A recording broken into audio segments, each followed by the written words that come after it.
누가복음 12장 54절에서 59절까지 말씀, 54절에서 59절 말씀 한 절씩 교독하겠습니다. 또 무리에게 이르시되 너희가 구름이 서쪽에서 이는 것을 보면 곧 말하기를 소나기가 오리라 하나니 과연 그러하고 남풍이 부는 것을 보면 말하기를 심히 더우리라 하나니 과연 그러하니라. 외식하는 자여 너희가 천지의 기상은 분간할 줄 알면서 어찌 이 시대는 분간하지 못하느냐. 또 어찌하여 온 것을 스스로 판단하지 아니하느냐. 내가 너를 고발하는 자와 함께 법관에게 갈 때에 길에서 화해하기를 힘쓰라. 그가 너를 재판장에게 끌어가서 재판장이 너를 옥졸에게 넘겨주어 옥졸이 옥에 가둘까 염려하라. 내게 이르노니 한 푼이라도 남김이 없이 갚지 아니하고서는 결코 거기서 나오지 못하리라 하시니라. 아멘. 말씀의 제목은 시대와 옳은 것을 분간하라 라는 제목입니다. 오늘 말씀에서 예수님께서는 무리들에게 두 가지를 분간하라고 말씀합니다. 56절 후반부 또 57절까지 되어 있는데요. 첫째는 시대를 분간하라는 것이죠. 56절 후반부에 어찌 이 시대는 분간하지 못하느냐. 둘째는 옳은 것을 분간하라 얘기합니다. 57절 말씀 또 어찌하여 옳은 것을 스스로 판단하지 아니하느냐. 자, 시대를 분간한다는 말은 무슨 뜻이냐면 지금 내 주변에서 벌어지고 있는 일들을 올바로 판단하는 것이죠. 내 주변에서 일어나고 있는 일들이 상황이 지금 어떤 상황인지를 올바로 판단하는 것입니다. 근데 두 번째, 옳은 것을 판단한다는 것은 그런 상황 속에서 내가 어떤 선택을 해야 되는가, 나의 위치를 분간하는 것을 이야기합니다. 그러니까 먼저는 시대를 분간해야 되고 내 주변의 상황을 분간해야 되고, 두 번째는 그 상황 속에서 내가 어떠한 삶을 살아가야 되는지 나의 위치와 나의 태도와 그런 것들을 결정해야 된다라는 그런 가르침을 예수님께서 지금 주고 계십니다. 예수님은 당시 사람들에게 당시 사람들이 일상적으로 하던 그런 일들을 가지고 비유로 말씀하시는데요. 오늘 말씀 보면은 이렇게 돼 있죠. 구름이 서쪽에서 이는 것을 보면 말하기를 소나기가 오리라. 이것은 우리 인간 역사에서 오랫동안 있었던 그런 일입니다. 사람들은 어떤 일들이 앞으로 있을 것인가를 미리 알고 싶어 하고 그 정보에 따라서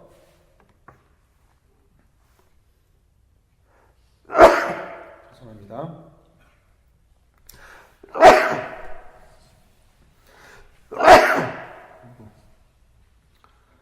그 정보에 따라 가지고 미리 앞일을 미리 대비하는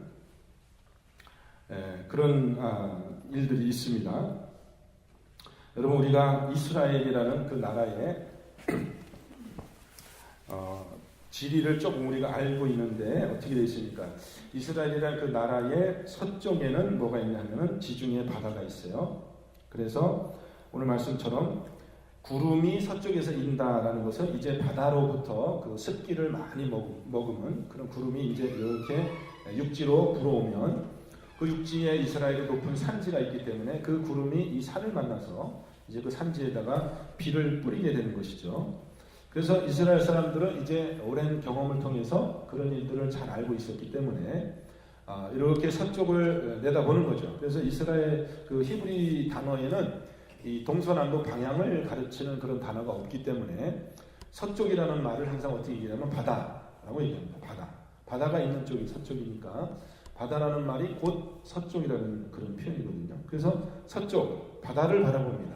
바다를 바라봐서 거기서부터 구름이 오면은 이제 사람들이 어떤 생각을 하냐면은 이제 곧 비가 왔을 것이다.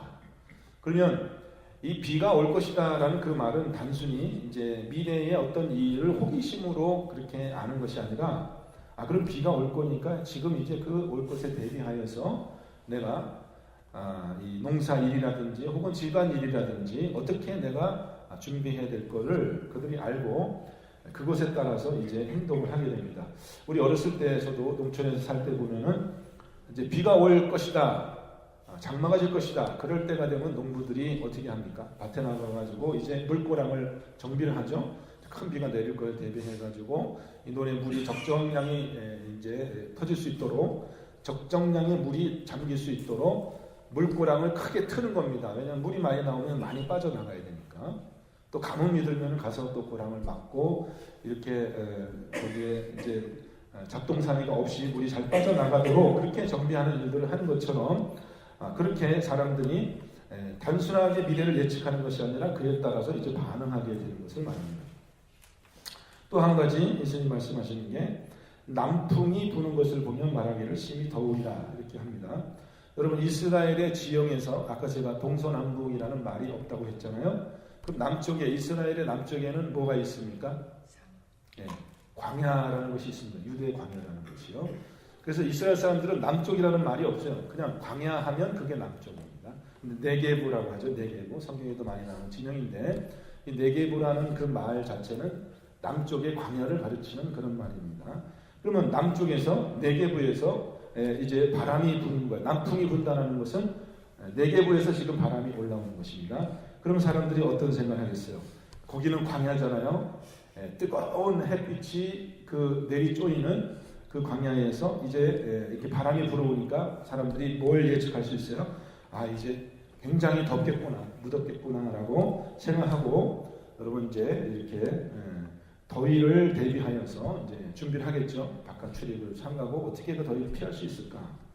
제가 미국에 와서 느끼는 것은 미국 사람들은 일기예보에 굉장히 민감하더라고요. 한국 사람들은 뭐 비가 오나 눈이 오나 일상에 큰 변화가 없어요. 하던 일 그냥 계속 하거든요. 근데 미국 사람들은 뭐 심지어는 학교도 문을 닫는다고 그러고 뭐 관공서도 문을 닫는다고 그러고 이 그 굉장히 날씨에 민감하고 조심하더라고요. 처음에 와서는 그게 참 이상했어요. 야, 이 사람들은 왜 그렇게 날씨에 민감할까? 그런데 조금 이제 오래 살아보니까 그것이 바로 이 땅에서 이 사람들이 오랜 동안 살면서 이 자연에서 터득한 그런 지혜라는 것을 알게 되었습니다. 자, 이 사람들은요, 이 천지의 기상을 분간하는 그런 지혜가 있어요. 그래서 미래에 일어날 일을 알고 내일 일어날 일을 알고 그것에 대해서 준비하고 그렇게 살아가는데 그런데 막상 그거보다 더 중요한 이 시대를 분간하는 일에 있어서는 이 사람들이 적절하게 시대를 분간하지 못한다는 거예요.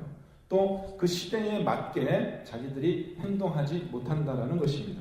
그래서 예수님께서 무리들을 향하여 책망하시는 그런 말씀이죠. 너희들은 왜 시대를 분간하지 못하냐? 날씨는 분간하면서 기상현상은 너희들이 분간하면서 왜 이 시대는 분간하지 못하냐? 이렇게 얘기합니다.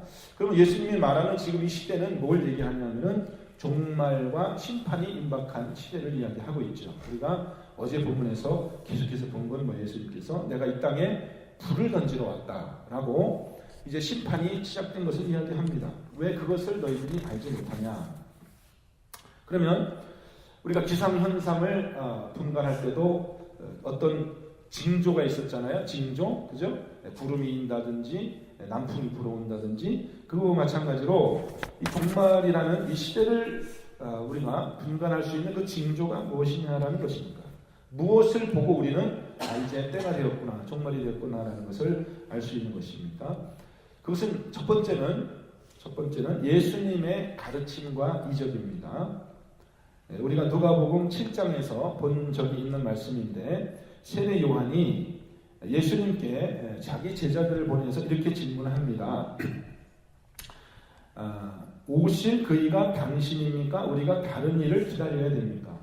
당신이 바로 오실 그입니까? 아니면 우리가 다른 일을 또 기다려야 됩니까? 라는 그 질문을 할 때 그러니까 그 얘기는 질문은 무슨 얘기냐면은 우리가 기다리고 있던 메시아가 당신이 맞습니까? 지금이 바로 그때가 맞습니까? 라고 자기가 잘 이해하지 못했던 그런 것에 대한 질문이에요. 그때 예수님께서 주시는 답이 뭐냐면 질병과 고통과 및 악기 들린 자들이 많이 고쳐지며 많은 맹인들이 보게 하신지라. 예수께서 대답하여 이르시되 너희는 가서 보고 들은 것을 요한에게 알리되 맹인이 보며 못 걷는 사람이 걸으며 나병 환자가 깨끗함을 받으며 귀먹은 사람이 들으며 죽은 자가 살아나며 가난한 자에게 복음이 전파된다 하라. 즉 예수님의 시대에 무리들이 예수님을 따라다니고 있었고 그 중에서 어떤 일이 있었어요. 이런 지금 예수님이 말한 그런 일들이 다 일어나고 있었잖아요. 그죠? 그래서 맹인이 보고 못 걷는 사람이 걷고 나병 환자가 깨끗하게 해서 그 먹은 사람이 듣고 죽은 사람이 일어나는 그런 일들이 지금 일어나고 있었어요. 그러면 저와 여러분이 그런 것을 보는 현장이 있었다면 우리는 어떤 생각을 해야 됩니까? 아, 이것이 징조가 아닐까라는 생각을 해야 되겠죠. 그죠? 이것이 하나님의 나라가 이 땅에 임한 징조가 아닐까? 이것이 바로 성경의 그 예언이 성취되는 징조가 아닐까? 이것이 하나님의 나라가 이 땅에 서는 종말이 이 땅에 임하는 징조가 아닐까라는 생각을, 그런 분간을 당연히 할 수 있어야 되겠죠. 근데 세례 요한조차도 그것을 분별하지 못해서 사람들을 예수님께 보내서 그렇게 얘기를 했다는 것입니다. 바알세불의 논쟁이 있었죠. 예수님께서 귀신을 쫓아내니까 바리새인들이 한 얘기가 저가 귀신의 왕 바알세불의 그 힘을 빌어서 예수님이 귀신을 쫓아낸다. 참 얼마나 얼토당토하는 그런 말인지 모르겠지만 세상 사람들은 그런 태도를 가지고 있어요. 좋은 일을 곡해하여서 그렇게 예수님을 사실은 비방하고 그렇게 했죠. 그런데 예수님이 대답하신 말씀이 내가 만일 하나님의 손을 힘입어 귀신을 쫓아내면 하나님의 나라가 너희에게 임하였다. 자, 하나님의 나라가 우리에게 임한 증거가 있다라는 거예요. 그죠? 예수님께서 정말 성령의 능력으로 하나님의 손으로 그 힘으로 이 귀신을 쫓아내는 것이면 그것이 징조가 아니냐. 왜 너희들은 이 세대를 분별하지 못하느냐. 이렇게 이야기합니다. 이것이 첫 번째 증거죠. 예수님께서 전파하시고 계시는 그 복음과 예수님이 지금 사역하시는 그 모습이 첫 번째 우리가 봐야 될 증거고요. 두 번째, 종말이 이 땅에 임한 두 번째 증거는 예수님이 뭐라고 말씀하시냐면 분쟁과 환난이 있을 것이다. 그렇게 얘기해요. 이 땅에 분쟁이 있을 것이고 환난이 있을 것이다. 왜 평화가 아니라 분쟁이 종말의 징조가 되는가? 자, 예수님은 하나님의 나라가 이 땅에 임하는 것을 이야기하고 있잖아요. 그럼 여러분, 한 나라가 서고 다른 나라가 한 나라가 없어지고 심판을 받고 새로운 나라가 서기 위해서 반드시 거기에는 갈등과 전쟁이 생겨나기 마련이죠. 그렇죠? 이미 있던 나라가 없어져야 되고 심판을 받아야 되고 멸망되어야 되고 새로운 나라가 서는데 거기에 전쟁이 없을 수가 없는 거예요. 여러분 지금 이 미국에서는 지금 이제 대통령 선거가 벌어지고 있잖아요. 정권이 바뀌냐라는 그건 한 나라가 바뀌는 게 아니라 한 나라 같은 나라에서 누가 지도자가 되느냐라는 이러한 어떤 결정 과정 속에서도 어떻게 해요? 전쟁이 있어요, 없어요? 엄청난 전쟁과 갈등이 있잖아요. 공화당과 민주당 사이에 엄청난 그런 갈등과 서로를 비방하고 또 서로 그 정권을 차지하기 위한 그런 갈등이 있잖아요. 하물며 마귀가 사로잡고 있던 이 세상 나라가 심판을 받고 멸망을 받고 이제 영원한 그 하나님의 나라 그리스도의 왕국이 이 땅에 임하는 그러한 국면에서 그러한 시대에서 갈등이 없겠습니까, 여러분? 전쟁이 없겠습니까? 분열이 없겠습니까? 그런 것은 반드시 나타나야 될 것을 왜 너희들이 알지 못하느냐. 그건 이제 예수님이 얘기하시는 거죠. 꼭 총과 칼로 싸우는 그런 전쟁을 얘기하는 것이 아닙니다. 꼭 그런 전쟁만 얘기하는 것이 아니라 가치관과 이념의 그런 전쟁이 생겨나고 또 진리와 거짓의 영적 전쟁이 치열하게 벌어지잖아요. 예수님과 이 바리새인들 서기관들의 그 싸움이 얼마나 여러분 치열합니까? 그래서 예수님께서 이러한 분쟁이 있을 것을 얘기하고 심지어는 가장 가까운 가족 간에도 그죠? 아버지와 아들 사이에도 또 어머니와 딸 사이에도 이러한 분쟁이 아주 첨예하게 나타날 것을 이야기하고 있습니다. 그것이 바로 이 시대를 분별하는 그런 징조가 됩니다. 물론 이 징조의 가장 최종적인 형태는 뭐예요? 예수님께서 십자가에 죽으시고 또 다시 부활하신 그 사건이 이제 하나님 나라가 이 땅에 임한 그런 가장 큰 징조가 되겠습니다. 그러면서 이제 예수님께서는 이 세상 사람들이 당연히 이런 것들을 보고 이제 때가 가까운 것을 알아야 되는데 그것을 그렇게 무감각하게 지금 자기 주위에서 벌어지고 있는 일이 도대체 무슨 일이 벌어지고 있는지 전혀 무감각한 둔감한 그런 사람들의 그런 영적인 그런 침체를 책망하고 있는 것이죠. 지금 굉장히 중요한 일이 벌어지고 있는 거야. 어쩌면 저와 여러분의 삶 속에도 그렇습니다. 우리 그저 일상생활을 우리가 사는 것 같지만은 사실 이 시대를 잘 분별해 보면 우리가 지금 살고 있는 이 시대가 보통 심각한 그런 시대가 아니라는 것이죠. 그러면은 이제 예수님께서 두 번째 시대를 분별하라 하고서 그 다음에는 또 뭘 말씀하시냐면은 어찌하여 옳은 것을 스스로 판단하지 아니하느냐 이렇게 이야기합니다. 그러니까 우리가 시대를 분별하는 것과 동시에 또 뭘 분별해야 되냐면 내가 그럼 이런 시대 속에서 어떤 삶을 살아야 되는 것인가. 지금이 종말의 때라 하면 이 종말의 때를 사는 성도에 합당한 그런 삶의 태도는 무엇인가를 또 생각을 해야 되겠죠. 예수님은 종말의 삶을, 종말의 때를 사는 삶의 태도에 대해서 처음부터 이렇게 말씀하셨습니다. 마가복음 1장 15절 말씀인데 제일 처음 예수님이 전하신 복음의 말씀이죠. 때가 찼고 하나님의 나라가 가까이 왔으니 회개하고 복음을 믿으라 하시더라. 그럼 여기 보면은 두 가지가 나와요. 어떻게 살라는 겁니까? 첫 번째는 하나님의 나라가 가까웠으니, 종말이 가까웠으니, 때가 찼으니, 시대죠. 시대적인 상황이죠. 어떻게 살라는 거예요? 회개하라는 것이고 또 복음을 믿으라 이렇게 얘기합니다. 이게 중요한 태도죠. 우리에게 필요한 것은 회개와 믿음이에요. 자, 하나님의 복음이라는 것은 하나님의 나라가 이 땅에 왔다라는 소식이잖아요. 그 소식이잖아요. 그럼 이 소식을 받아들이는 사람은 어떤 선택을 해야 됩니까? 그 하나님의 나라를 내가 믿음으로 받아들이든지 아니면 믿지 않고 거부하든지 둘 중에 하나 선택을 해야 된다는 것입니다. 그러면 지금까지는 하나님의 나라에서 내가 살지 않았어요. 지금까지는 세상 나라에서 살았어요. 그러면 하나님의 나라를 받아들이기 위해서 먼저 나는 세상 나라를 버려야 되는 것이죠. 그것이 회개입니다. 나의 옛 습성을 벗어 던지는 것이에요. 내가 지금 어디에 있는지를 잘 판단을 해야 되는 겁니다. 어느 위치에서 내가 지금 어떤 태도로 살고 있는지를 잘 바라봐야 돼요. 근데 여전히 내가 옛날 생각하고 옛날 나라에서 옛날 태도로 세상 나라에서 살고 있는지 아니면은 지금 새 나라가 밀려오고 있는데 여러분 우리 미국의 이제 정권이 바뀌는 거에 대해서 사람들이 굉장히 예민하잖아요. 그래서 여론조사를 하잖아요. 여론조사도 거의 일주일마다 한 번씩 해가지고 누가 몇 %의 확률로 대통령이 될 것이냐를 자꾸 예측을 하려고 그러잖아요. 왜 사람들은 자꾸 그걸 알려고 그래요? 그게 모르면 어때요, 그거? 그냥 선거 돼서 그때 결판 나면 되는 거지. 그거를 꼭 미리 알아야 될 필요가 있습니까?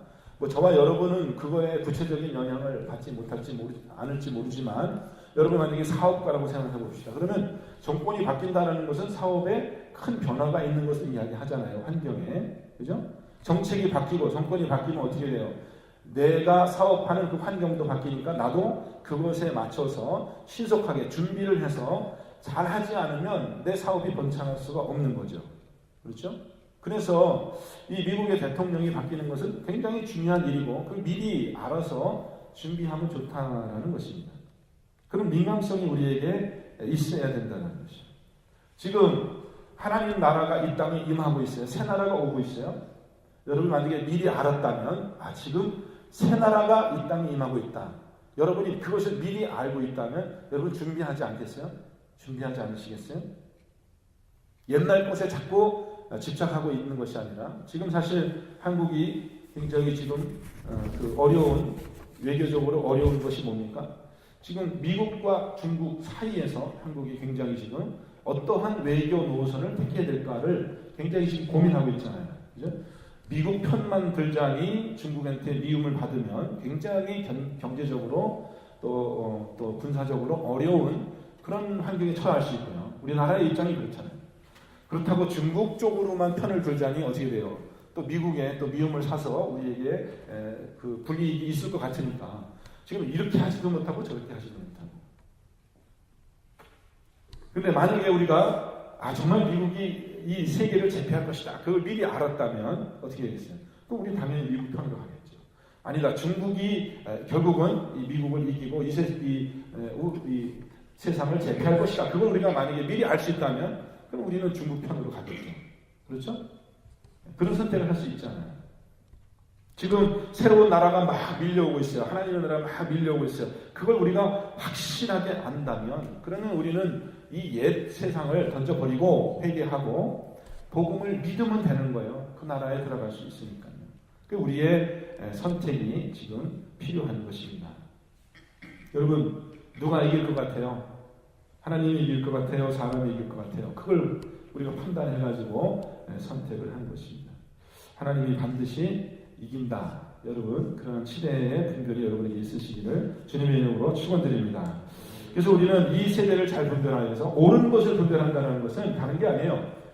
옳은 것을 분별한다는 것은 내가 지금 가이사의 편에 설 것이냐 아니면 예수 그리스도의 편에 설 것이냐를 정한다는 거예요. 정한다는 거죠. 내가 가이사의 편에 설 것이냐, 가이사가 힘이 있다고 생각하면은 로마 황제가 힘이 있다고 생각하면 나는 로마 황제의 편에 서는 것이고 예수 그리스도가 진짜 왕이다 생각하면 그분의 편에 서는 거야. 이게 옳은 것을 분별하라는 말의 뜻입니다. 회개하고 복음을 받아들이라라는 말이 바로 그 뜻이에요.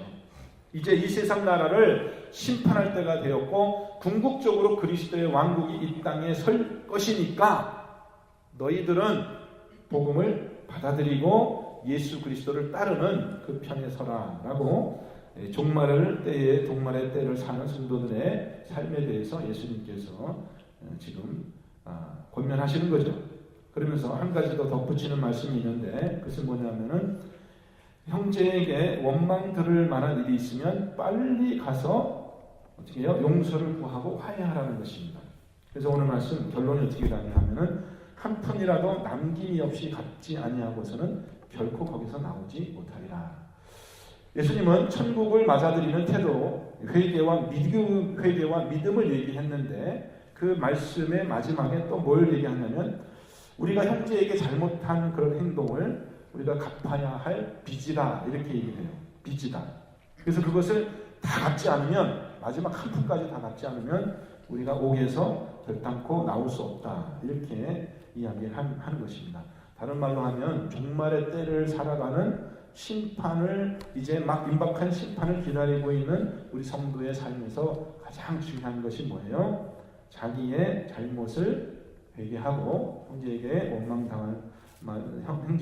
들을 만한 일이 있는 것이 있으면 그것을 회개하고 그것을 용서를 받는 거예요. 또 그러한 형제의 잘못을 용서하는 그런 태도입니다.